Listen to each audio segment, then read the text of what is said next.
Today on the Stay at Home Chef, I'm showing you how to make luscious lemon cake. This lemon cake recipe is full of lemony goodness. To start, preheat an oven to 350 degrees Fahrenheit and lightly grease 3 9-inch pans and line the bottoms with parchment paper. Place 1 cup of softened salted butter into a mixing bowl, and you can see that's really soft, and that's exactly what you want. You'll also need 1.5 cups of plain granulated sugar. We're going to cream this together until it's nice and fluffy.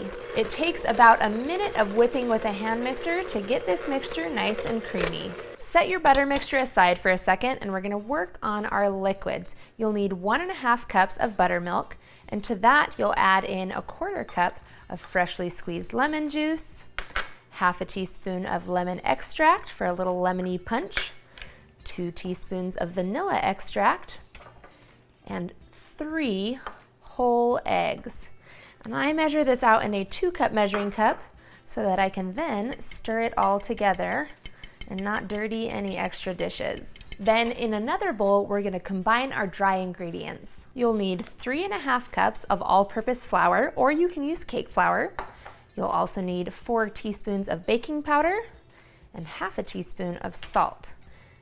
Give this a quick stir. Then you'll want to spoon about 1/3 of the mixture from the flour into our butter mixture and mix this in until just combined.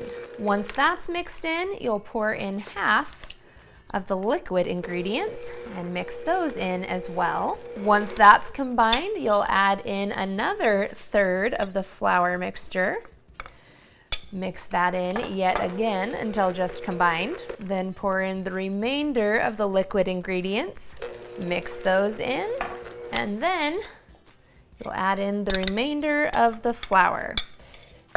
You'll end up with a thick cake batter, and that's exactly what you're looking for. This is not going to be a thin batter like a boxed cake mix.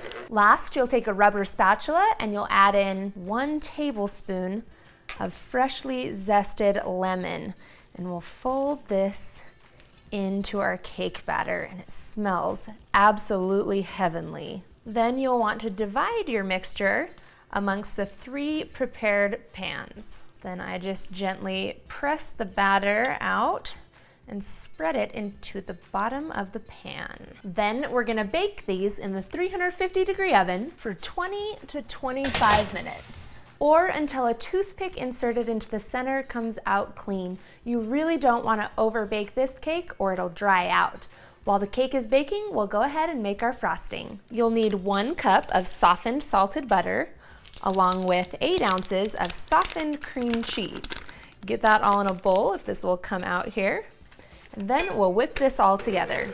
You want to mix this for about a minute, slowly increasing your speed until everything is whipped together and it's nice and fluffy. Then we're gonna add in 2 tablespoons of freshly squeezed lemon juice, 1/2 teaspoon of lemon extract, 1 teaspoon of vanilla extract, and then give this a quick mix.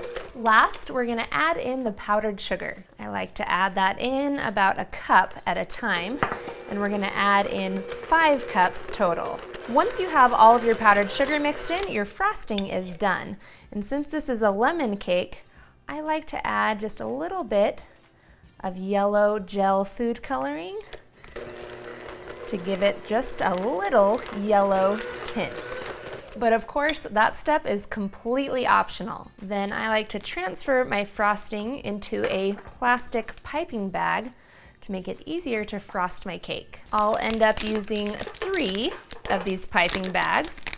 And an added bonus is that if I seal this off with a little twist tie here, our frosting will not dry out while we wait for our cake to cool. Once the cakes are done baking, you'll want to transfer them to a wire rack to cool completely. You do not want to try and frost a warm cake. It'll be a disaster. I have my first cake layer down.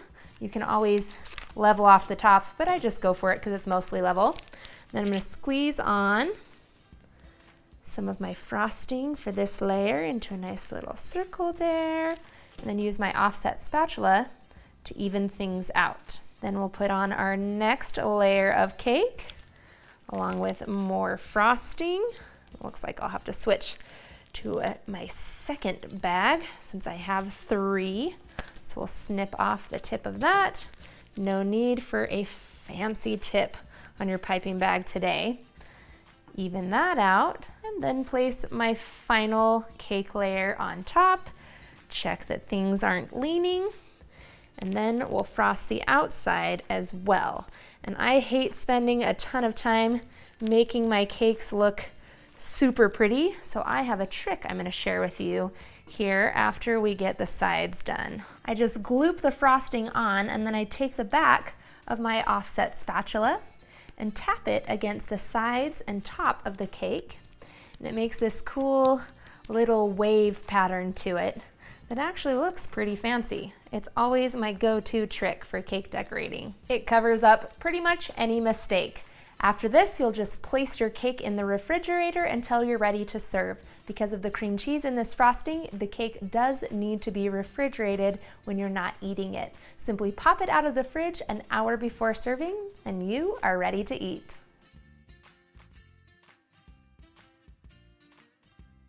Thanks for watching. You can find the full written recipe in the video description. Be sure to subscribe, like, and follow, and check out the rest of my videos where you can find hundreds of restaurant quality recipes you can easily make at home. See you later.